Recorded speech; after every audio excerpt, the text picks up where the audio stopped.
সুপ্রভাত বন্ধুরা।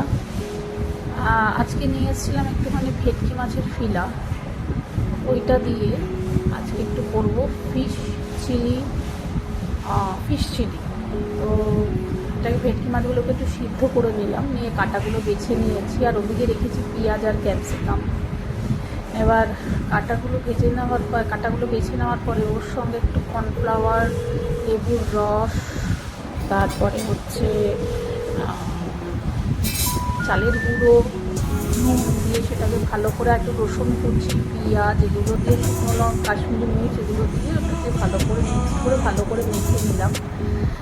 মেখে নেওয়ার পরে এগুলোকে ছোটো ছোটো বল তৈরি করে আমি একটা ব্যাটার তৈরি করেছি। সেই ব্যাটারটা হচ্ছে বেসন দিয়েছি, কর্নফ্লাওয়ার দিয়েছি আর ডিম দিয়েছি আর একটু নুন দিয়েছি। নুন দিয়ে ব্যাটারটা তৈরি করে ব্যাটারের মধ্যে গোল গোল করে এগুলোকে আমি এখন করে ভিজিয়ে নিয়ে তেলে দিয়ে ভাজবো।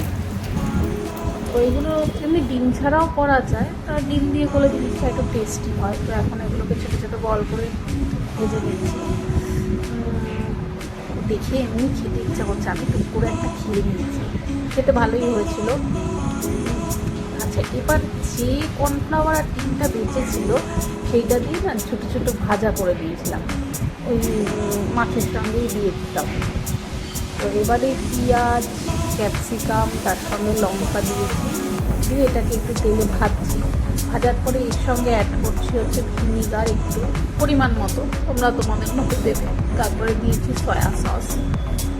তারপরে এগুলোকে যত হালকা মজে যাওয়া একটু ওয়েট করার পরে এর মধ্যে একটু কর্নফ্লাওয়ার আর টমেটো সস ভালো করে গুলিয়ে নিয়ে, এই টমেটো সসের উপরেই তো অ্যাকচুয়ালি ঝোলটা হয়, তো সেই জন্য সেটাকে আমি ভালো করে নিয়ে একটু জল মিক্স করে দিয়েছি। দিয়ে তারপরে ফুটতে শুরু করলে এই ফিশ বলটা ওর ভিতরে দিয়ে দিতে হবে, দিয়ে ভালো করে কিছুক্ষণ ওই 5 মিনিটের মতো জিনিসটাকে ফুটতে দিতে হবে। দিলে আস্তে আস্তে কালারটা বেরিয়ে আসবে। এই দেখো, দেখতেই পাচ্ছ তোমার কালারটা কীরকম বেরিয়ে এসেছে। তো এবারে দিয়েছিলাম, এটা ফার্স্ট টেস্ট করিয়েছি আমার মেয়েকে দিয়ে, উনি আবার খাদ্য রসিক, তা টেস্ট করো না, ভালো লাগলেও মুখে উনি বলছেন না। দেখো, তোমরাই দেখো আমাকে কীরকম রিভিউ দিচ্ছে ও। হ্যাঁ, দেখেছো কেমন রিভিউ দিচ্ছে, কিন্তু খেয়েছে কিন্তু পুরোটা দিয়ে। মুখটা দেখো, হাসছে কেমন। তো একটু রিভিউ দিতে বলেছি, সেই রিভিউটা সে ভালো মতো দেয়নি। যাই হোক, ভালো খারাপ হোক করেছি বাড়িতে, কারণ মেয়েটা তো। তোমাদের সঙ্গে রেসিপিটা শেয়ার করলাম, তোমরা নিজেরাও করো। খুব একটা রন্ধন পটিয়সী আমি নই, তবু চেষ্টা করলাম। ওকে, চলো টাটা। পরে আবার অন্য কোনো রেসিপি নিয়ে তোমাদের শেয়ার করবো। এখন তাহলে একটু টাটা।